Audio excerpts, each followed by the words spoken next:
Ready? Go ahead. Most sports are pretty straightforward in their scoring system. When you think of basketball, football, lacrosse, soccer, anything really, it has a logical pattern. But tennis does not. It doesn't really make sense. My name is Sarah Haynes, and I can't explain to you why tennis is how it is, but I can explain to you how the tennis system works. There's really two main components to it, the match and the set. The match is the most simple yet most significant, so if you're going to take anything from this, listen up to this one. So a match consists of a 4-point system, 0, 15, 30, and 40. An opponent must win by 2 points, and in some cases, a match will go into a deuce, which is a tiebreaker, which is 40 to 40.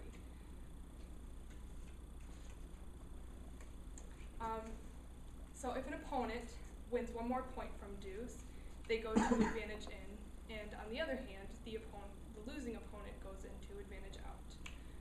If that opponent that won gets 1 more point, they win the match, and if not, it goes back to deuce until someone can gain 2 points. Now the second component is the set.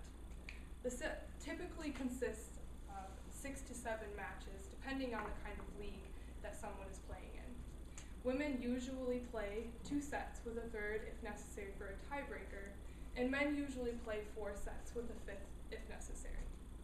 And so that's really all there is to the tennis scoring system. Once you break it down, it's pretty simple and not as complicated as it seems. Thank you.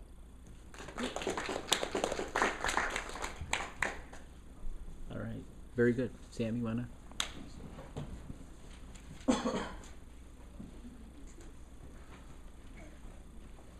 Will you interrupt us when it's over 9 seconds? No, that is a rule. If you would like me maybe to raise my hand or something, I can do that. But remind me before you go up. I'm hoping to encourage you all to handle your own timing. Does that make sense? Yeah. Of course, I'm sorry. Sam, stay with me for just a second.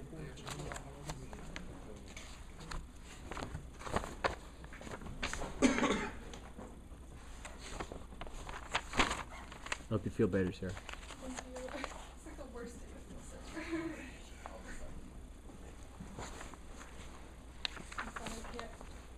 So you're basically saying I made you sick tonight. Well, Is that I the thought it message? might be nerves, but I'm just like, physically, my body's like, Physically no. unwell. It's Yeah, okay. It's a little too much. Get rest. I hope you feel better. Thank you.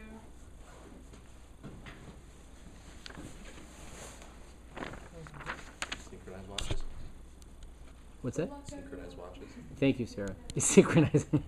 You ready? I'm ready. Tell you what. You give me a countdown, and I'll just start mine when you're ready to. 3, 2, 1.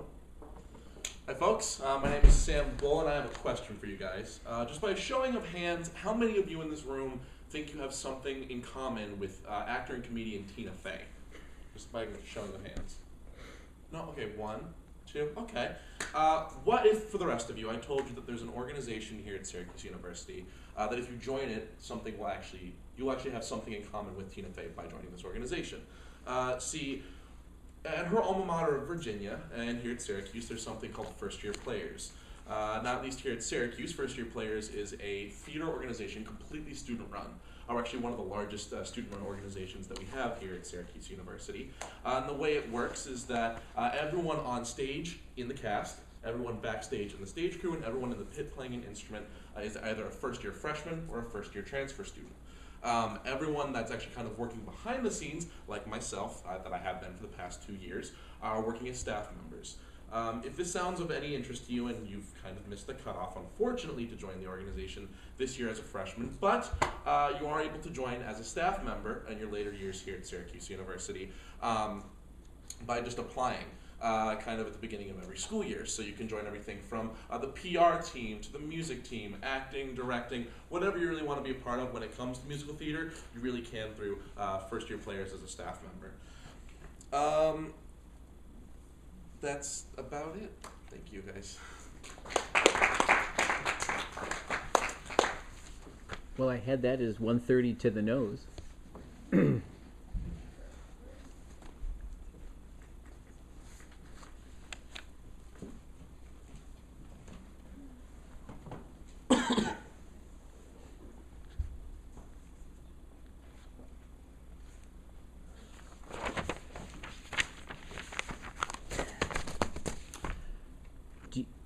Do you spell Nick with a K or Um, not? Or with a how do you spell it? Nicolas. But with you, if I Like call and NIC, like shortened. Joe, right? So not with a K, right? So I put it with a C, I think, in that list of, but I wasn't sure. That's alright. Well, I want you to feel right at home here. And spelling a name is key. All right. Are you? Whoops! Come back. Come back. Are you ready? Yeah. All right. Go ahead. Namaste, everyone. Mera naam Nicholas Corton hai. I'm here to talk about my experience traveling India. About a year and a half ago, I lived in India for 2 months during monsoon season. Monsoon season in India occurs during July, August, and September. This is important because the plane tickets are cheaper, but the weather is very rainy and hot. 3 cities that I lived in were Mumbai, Varanasi, and Kolkata. Varanasi is one of India's holy cities. It lays on the Ganges River and is known for ghats, which is essentially a burying ritual where the body is burned. To get from city to city, my friends and I use sleeper trains, which are similar to trains in America. Essentially, each section of the train has 9 bunks, and there are 3 sections in each train car. However, usually these sleeper trains are overcrowded. If you ever happen to travel India, here are some things you should keep in mind. Beware of scams. Something I learned is that in every city there are good and bad people. When someone approaches you, you should always be wary of if they're just trying to ask for money or sell you something. Another tip is that you can find a good meal on the street for less than a quarter, or you can eat like a king in a restaurant for $1 or $2. If you've lived your whole life in Western society, I suggest you take some time and travel the East, because interaction with differing perspectives is always an enriching experience.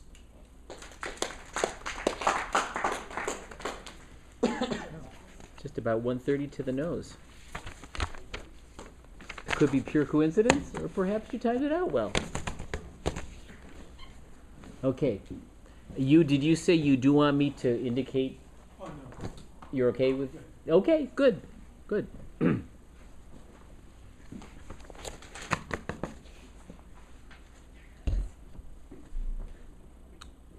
Ready? Yeah. Go ahead. Hi, my name is Yu, and the topic I want to introduce tonight is kind of random to you, because I want to talk about the city of China. It's not Shanghai, it's not Beijing, but it's my hometown, Tianjin. Tianjin is a coastal metropolis of northern China, and it has a population of over 15 million people, and is one of the 4 directly controlled municipalities of China. Every city has its own vibe.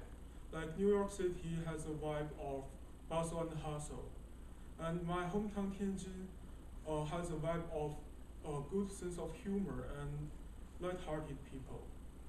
Yeah, it's very rare that like all the people in this city can have tons of good jokes. Yeah, it's my city's traits. And the reason behind this is that Tianjin is the hometown of traditional Chinese crosstalk show. It's called xiangsheng in Chinese. And it's pretty much like the stand-up comedian show of the Western countries, but it's usually performed by 2 people.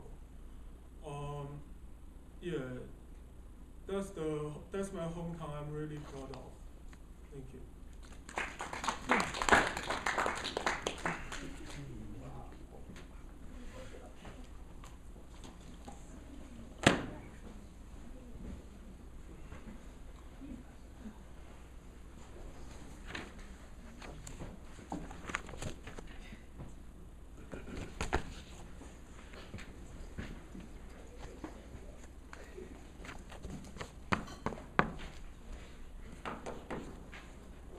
Ready? Yeah. Why'd you? Go ahead. Alright. Hello, my name is Felipe, and I'm going to tell you guys about how being bilingual can actually help you in many ways.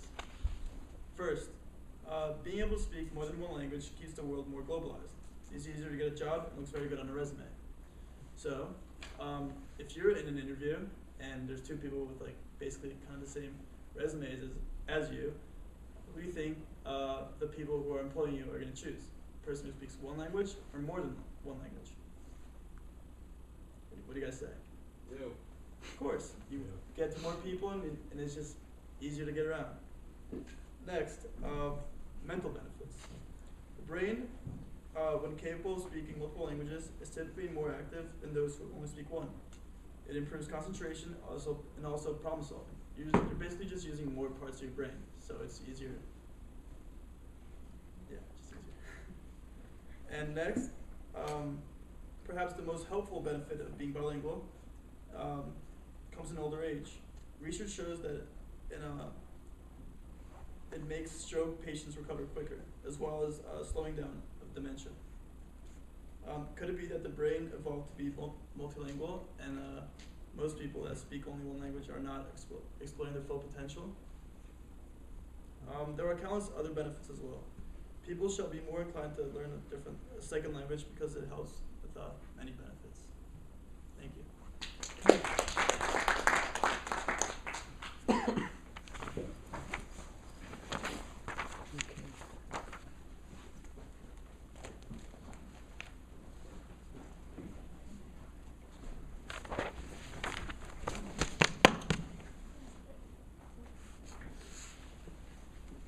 What's that?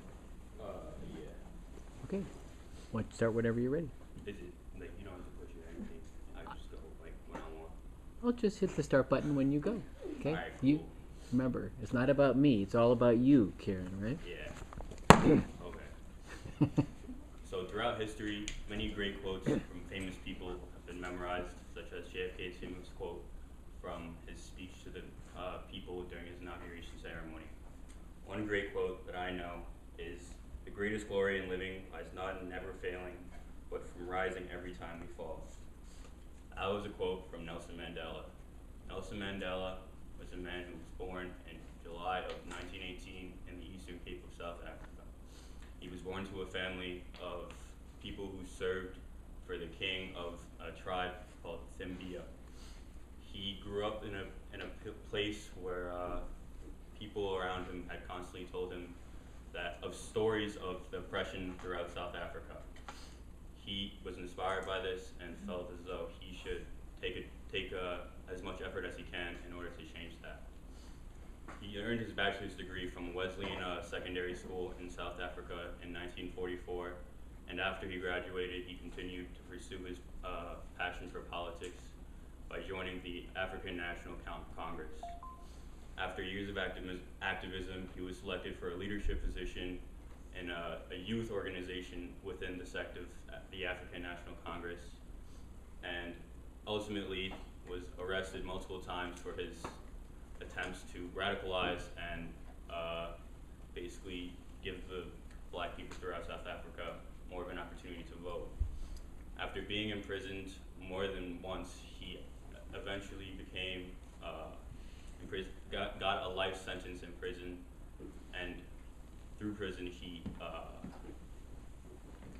continued to pursue activism by writing letters and refused multiple offers of conditional release because he would not accept these offers that didn't meet his requirement for freedom for the African people.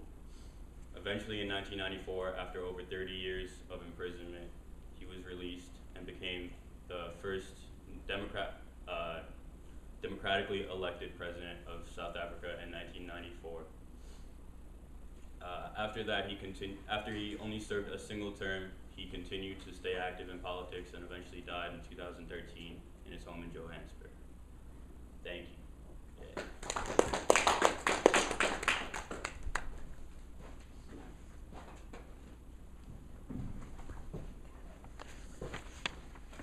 Lynn, up next. That was a nice effort at the start. I wasn't sure where you were going. You had my thinking, where is this going? And then when you finally segued, I didn't know you were leading there. You had me going, and I was curious as to how you got us there. Good.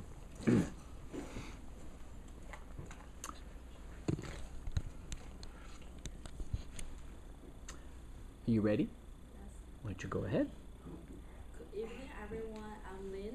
Just by showing hand, how many of you filled in tax form by using external software? Okay, good. If you ever heard the Big Four, KPMG is one of the Big Four in accounting industry. So during the past winter break, I visited one of KPMG's tax department located in New York City with a concentration of real estate.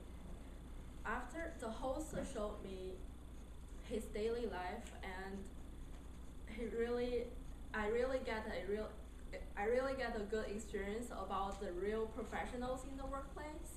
So after the experience, I'm really into tax. So tax, I understand tax as how you solve a puzzle for your client. You have to find the right path to save money for a client and to maximize the profit. So to break down the accounting structure, there is financial accounting, managerial accounting, cost accounting, and external auditing and tax. Financial accounting is more past orientated, and managerial is more about looking into the future. So auditing is how you check the information your client provided and make sure it's correct. And for tax, there's different concentrations that you can work on. And for cost is how you calculate the cost and to help the manager to make better decisions. And I hope the presentation helped you to understand a little bit about the basic structure of accounting. Thank you.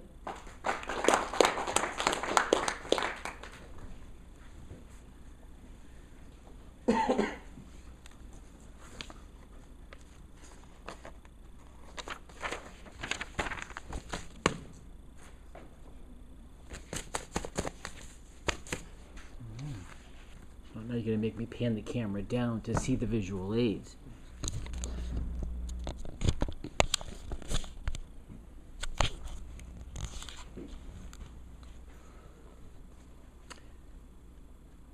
Ready?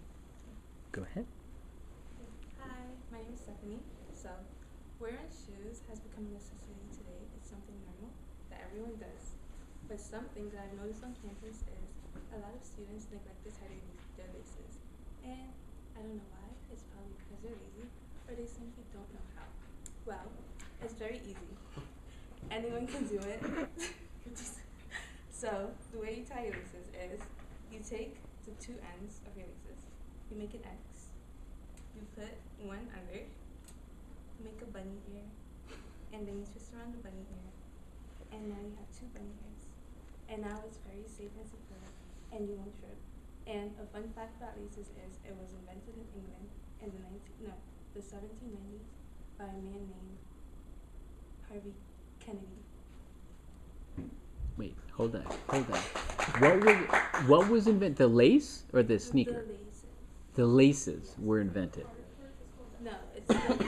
No, he's the one that's been traced back. Denise and the firm. Traced back to him, but it's been around since the BCs, something like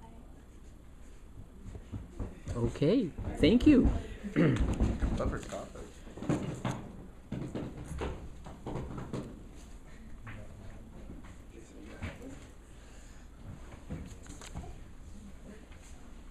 You don't need to.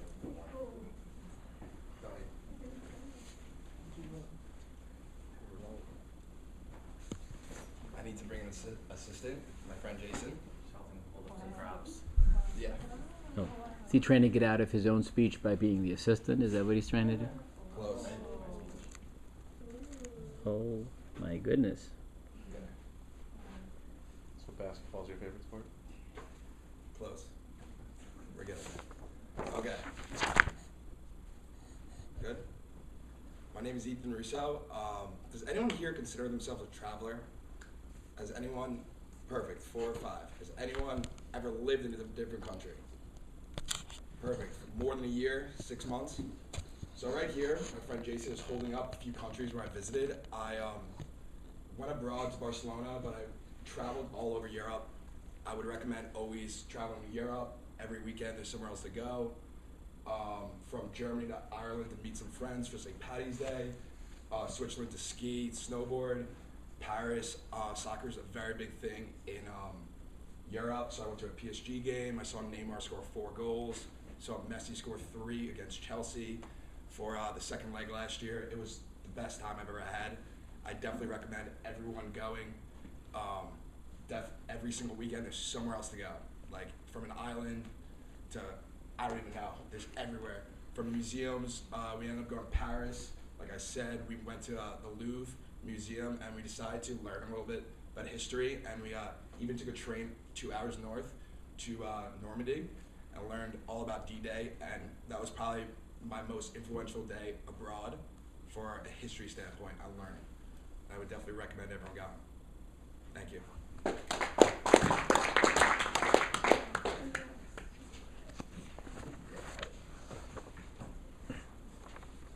Admit it, Jason, your hands are dead. A minute 17 plus of holding that.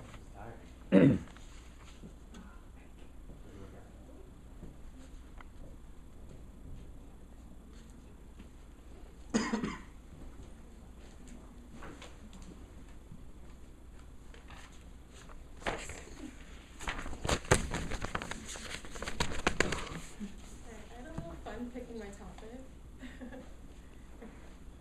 That was a preliminary, no, or that? That doesn't count.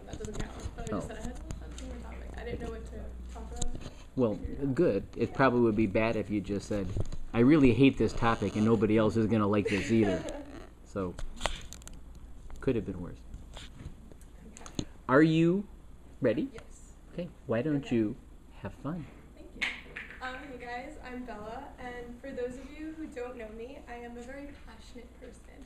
I love to express how I feel. I love people, places, food, dogs. I mean, come on, everybody loves dogs. Alright, so from the 5th century, the Pope declared February 14th, St. Valentine's Day. And, okay, you either love it or you hate it, but essentially there's no avoiding it. There's aisles filled with roses, chocolates, teddy bears, balloons. It's everywhere. Matter of fact, every year more than 36 million heart-shaped boxes of chocolate are sold across the country. And sorry guys, the average male spends double the price than women on this very special day.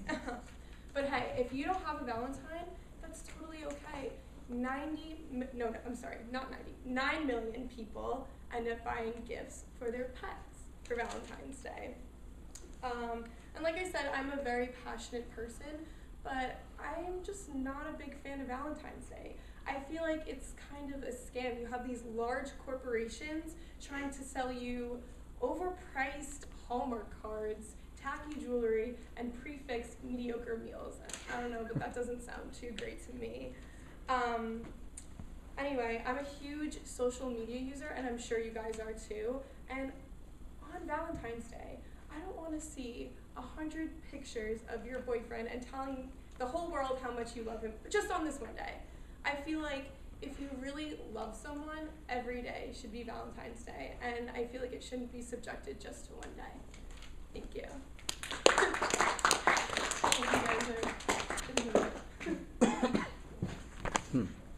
So was that informative or persuasive? I'm trying to figure this out. Well, you know, I didn't know that people spent that much money on Valentine's Day. You want to make Ethan hold something up for 2 minutes? I got no props. Just, I got no props.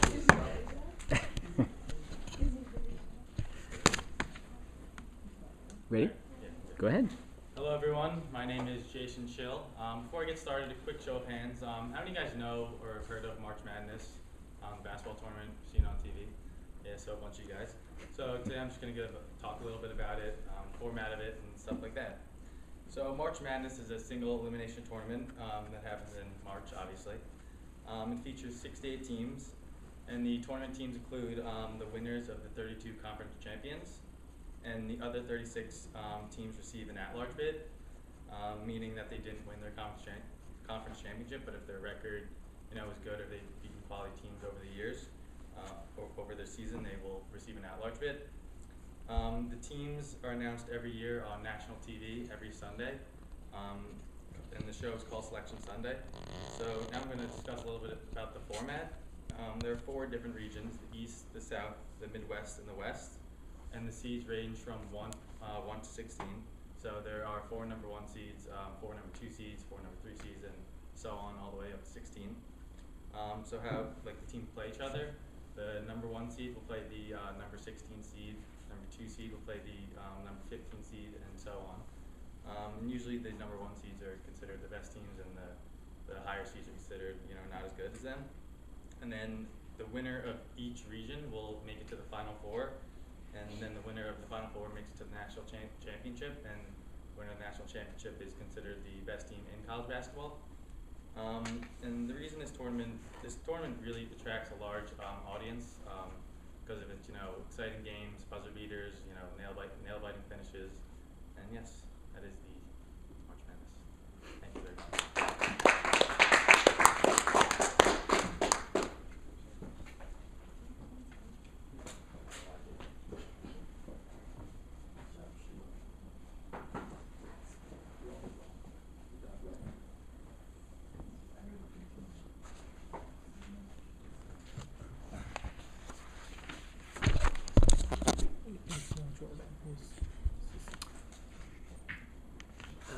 Thank you for reminding me.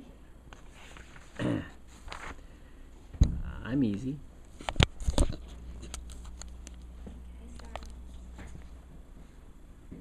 Yes. Do you know where's the capital of China? Capital represents the country. Today I will introduce my hometown, Beijing. Beijing is a national historical and cultural city with a history of 1,000 years. In the history, Beijing was the capital of the Five Dynasty. In 800 years since Beijing Dynasty, many magnificent palace buildings were built.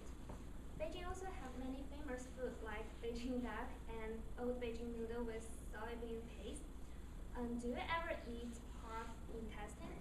Many people in other countries don't understand why people in Beijing eat pork intestine, but I really like it and I recommend you to taste it.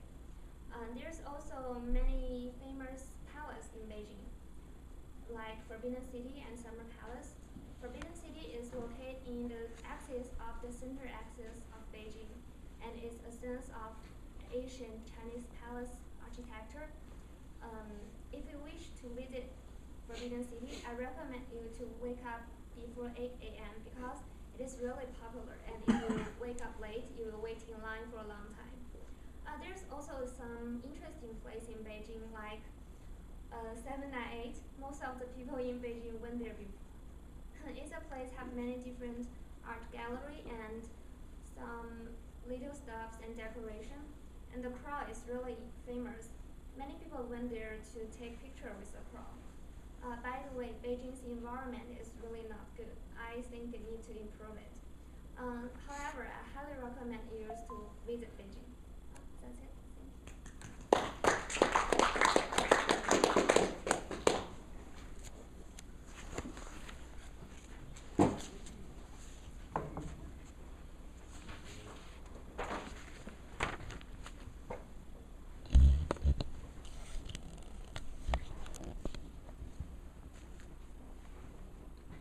You ready? You ready? Yeah, I'm ready. Okay, go ahead. Hi, I'm Jordan. Today I'm going to talk about the Texas Hold'em. How many of you play Texas Hold'em? Wow, great. Okay, so usually we divide Texas Hold'em into 2 parts. The first part is the tournament game, and the second part is the cash game. So in my opinion, the tournament games are way more difficult than cash game, which contains a lot of strategy that you need to learn to win the whole game. So today I'm going to introduce the easiest one, which is the cash game. Before I introduce the Texas Hold'em, you guys must know Texas Hold'em is not gambling. It is a game of strategy between you and your enemy. There's an old saying in China, know yourself, know your enemy, and you'll be never defeated. To win a game, you must know everything about your opponent, personality, behavior, etc. So now I'm going to teach you guys the most important part in Texas Hold'em, which is the position. We usually divide position into 3 parts. the early position and the late position and the middle position. To me, I am a late position player because you collect all the information that your player gave to you, and you're adding after your player, after your opponent. So it's important. And in the late position, you can play any hand because you adding the last. You can play any hand like a king, a queen, a jack, something like that. However, in the middle position, you have to play a strong hand. Some people may ask me why is that? It's complicated. For now, you just remember the fact you have to play a strong hand in the middle position. And in the early position, you have to defend your hand. For example, if your opponent in the middle position open raise, and in the opponent in the late position double raise, which means re-raise, then if you are in the big blind and small blind, you have to fold the hand because you don't have enough equity to win the whole game. Yes. If you guys are really interested in test holding, you have any question, you can ask me about it. Ask me anytime. Thank you.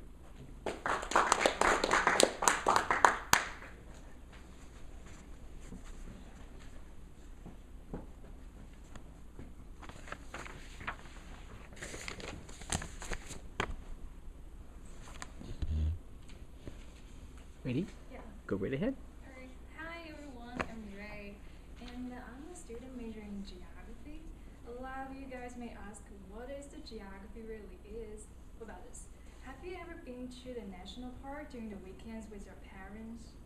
Great. Yes. You must say one thing is the river. When I start learning physical geography, one thing really interests me is the river system. You know what? River is changing during time.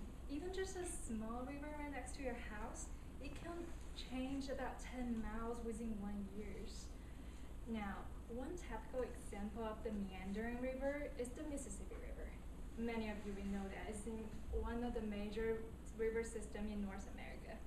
And in recent years, the government did a lot of job to manage the flooding events, especially build some artificial dams and reconnecting the channels, try to prevent the flooding the village along the Mississippi River from flooding. And this is a pretty good question. Many people may ask, whether should we do the channel change? I don't know, hard to say. But one thing I know when I started in geography is that human cannot actually dominate the nature, but we are living together with the nature. Thank you.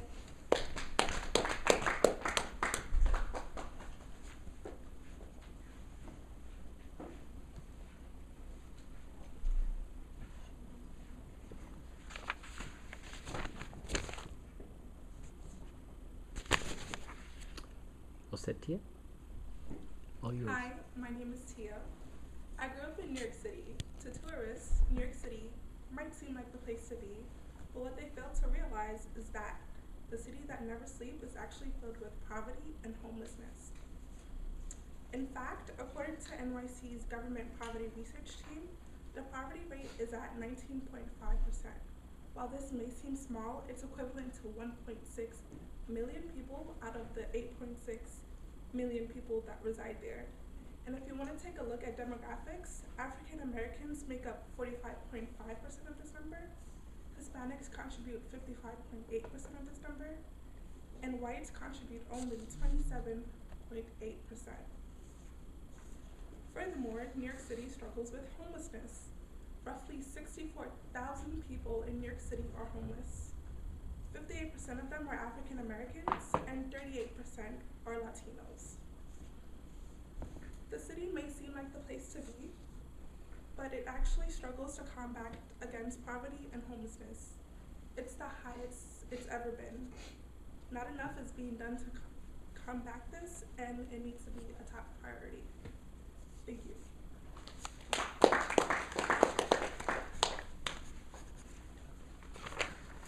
I think that was the last person. Am I correct? Good job, everyone. Congratulations. Good. It's very good. Okay, we're just about to break here, but before we leave, you give me your quick thoughts. What did you think? Was it as bad as you thought? Better than you thought? Worse? What did you think? Anybody? Easy? What's that? Okay for the first I think one. for me, there's room for improvement. In what way? I just feel like I could have been Okay. You were very personable. Yeah. I like to And that's, engage the audience. I mean, that's a big, Personal with the audience. that's a big part of winning over the audience is engaging with them. The Okay. audience is the star, not us. Thank you for spitting back the mantra of the semester. Okay. Thank you. Other people, quick sigh of relief.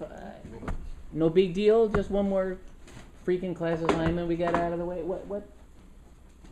I thought that was very good for a first round of. It was very nerve-wracking at first when you put a video on us. I've personally never been videotaped.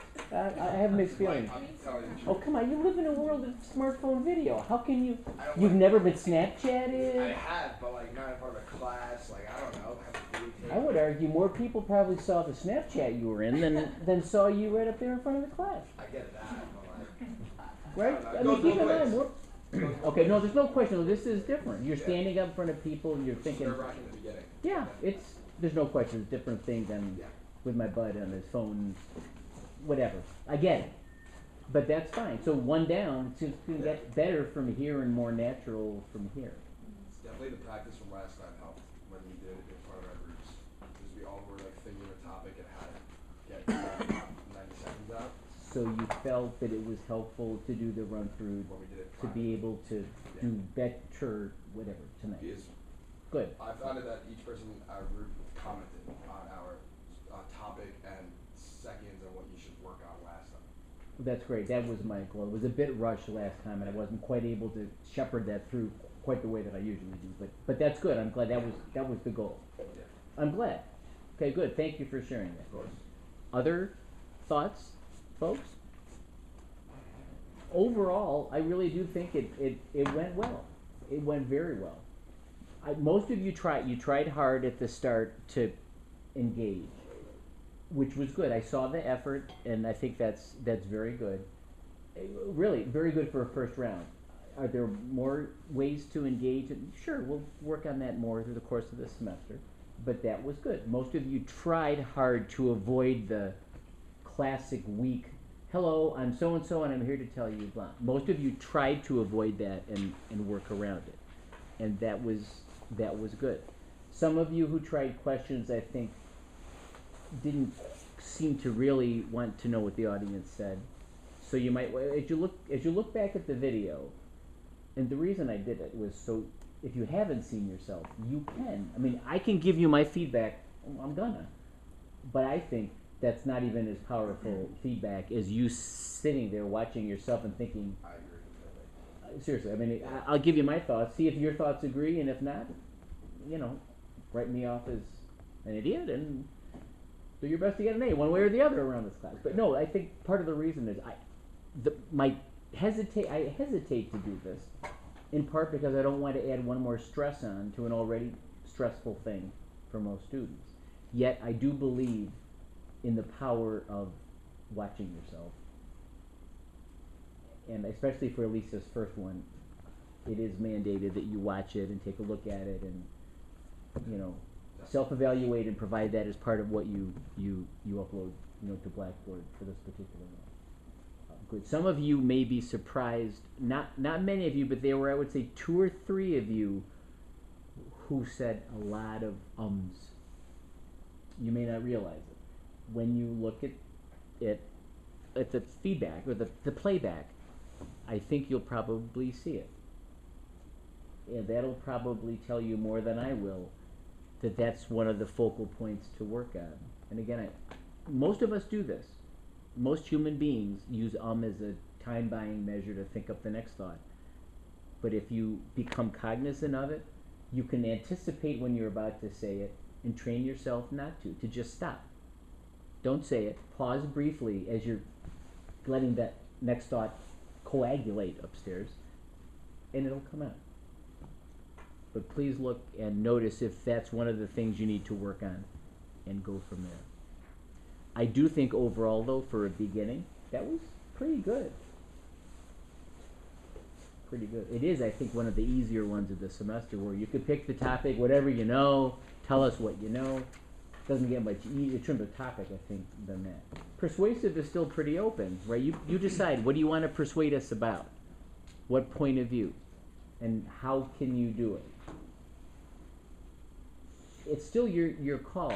But remember, with persuasion, you do want to try to think of some of those principles of how to set up an argument and how can you appeal to your audience.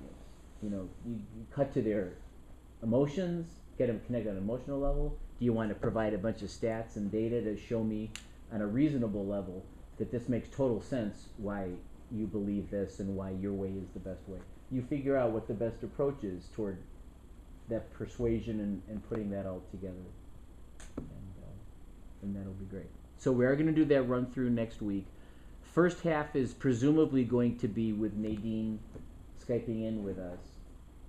If that does change, I'll give you a heads up, but as of my last communication, we were on for next week, probably 5:15 sharp, so please come with a question. Come, give every sign that you care. She is Skyping in from overseas, and she is a well-known author and presenter on this, so I think we're very lucky to have her give the time to us, and I hope you'll realize the value of it next week. If any of you have other questions, whatever, email me outside class, etc. Have a nice week, and I'll look forward to seeing you next week. Oh, I emailed you last week about my first assignment. You did, and I'm sorry, I didn't have a chance. I did look back in my email and saw that you told me it had been uploaded. Somehow you uploaded a couple times. I must have missed it. I will go back and look at it. Okay, if you can find it, just let me know. I will. Thank you. Thank you very much, you. I'm sure it's there. I just have to actually find it and look at it. That's all. Yep. Thank you for the reminder. Sorry it's taken this long to get that taken care of. I have one extra. Oh, great. Thank you for dropping that back off. Stephanie wasn't